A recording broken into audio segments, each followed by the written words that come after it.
Hola, bon dia. Soc el Miquel Murga i em volia afegir aquesta tanda d'anècdotes, aquest anecdotari que esteu fent a partir de Romea. Aquest any passat vaig tenir l'oportunitat, gràcies a la gent de Viu al Teatre, de dirigir un dels espectacles que conformaven la programació del Petit Romea. Vaig dirigir el Petit Dalí, el camí cap als somnis. I un dia, quan estàvem allà a punt de fer la funció, al matí, un diumenge al matí, i quan encara no hi havia ningú, estaven acabant de muntar, tot l'equip de la producció estaven acabant de muntar l'escenografia, vaig tenir la temptació, que vaig complir, de fer una cosa que feia anys, molts anys, que tenia moltes ganes de fer.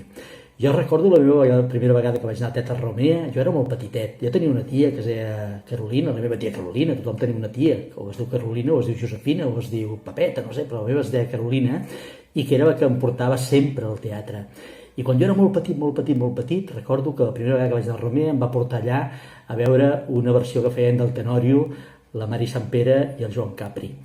I no recordo gaire cosa, la veritat. Jo era molt petit, recordo gaire cosa de la funció. Sé que la gent reia molt, que la gent s'ho passava molt bé, que estava ple, a vessar. Però sí que recordo molt, però molt, l'angle des del qual jo veia aquella funció, que era des de dalt de tot, a la part de tot de l'esquerra, i me'n recordo perfectament la visió que en tenia de l'escenari. I vaig voler recuperar aquella visió i vaig començar a anar amunt al teatre fins que vaig trobar un angle que a mi em sembla que si no era el mateix exacte, s'hi assemblava molt. Evidentment, aquell dia, abans del Petit Dalí, allà a l'escenari no hi vaig veure ni la Sant Pere ni el Capri, estava muntant la fotografia del Petit Dalí, però em va agradar molt recuperar aquella visió.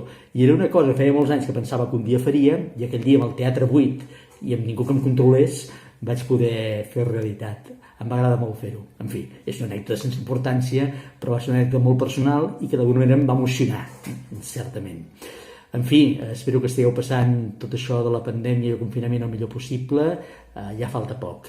I que quan tot això passi, el Romea i tots els teatres de Catalunya i d'arreu del món es tornin a omplir a vessar de gent, perquè espero i desitjo que la gent en tingui moltes ganes d'anar a tot arreu, però molt especialment al teatre.